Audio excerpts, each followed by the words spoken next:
Last session you resumed in the shadow of the Bearhead Gate with a fight already burning. Priests in white and gold hurled invocations while winged celestials pressed you in close. Horgath carved an angelic foe cleanly in two. Xanth hammered another to the ground, and Aeon's jeers and jolts rattled their resolve. You spared one for questions, pried from your enemies that anyone approaching the gate was to be eliminated, and pulled robes while planning the next step. Robert became the plan.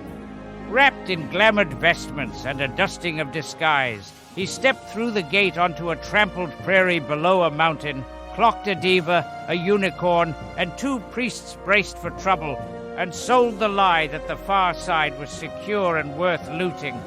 The diva waved the priests through.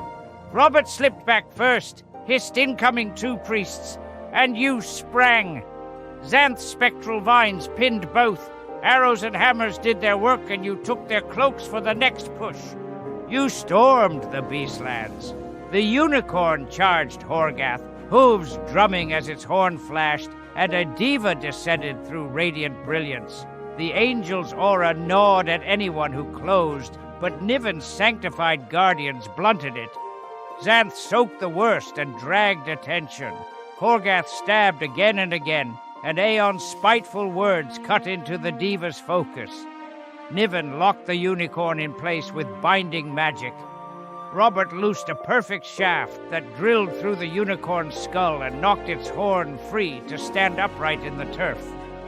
With the diva cut down moments later, you took a breath, said a prayer over horn and hide, and, mindful of the Beastlands law, cooked what you could and moved on. You made camp downwind.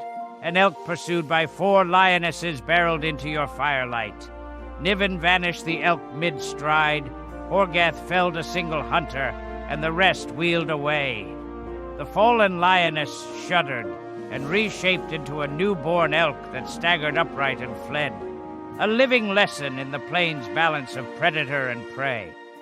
You pressed on as a steady wind ushered you through fields of wildflowers where bees gathered in thickening numbers, swarmed around you, then knit themselves into a man-shaped guide. With Niven's tongue-loosening magic, the message was simple: safety. Beneath a near-midnight canopy, you found a bleeding bear.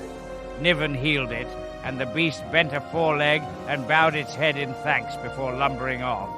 Trees wrenched free of the earth and strode on 8-spined limbs, folding down into the form of Skirma, the brood mistress, all many-eyed grace and web-sheened robes.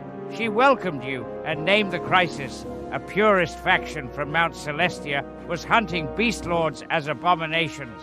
Valerian, Queen of Cats. Beltrong, the hoofed king of horses and zebras. Razordog, lord of sharks and rays. And Chief Croakfang of the amphibians had already fallen. Their charges left feral until a successor might arise. She did not know Lodak the Unlucky, your missing friend, but she offered purpose. Stonehide the Bear would guide you to Orin of the Silent Wing, Lord of Owls, who gathered those willing to resist. Under Skirma's protection, you took your rest, ready to follow Stonehide at dawn toward the Owls and the next thread of Lodak's trail.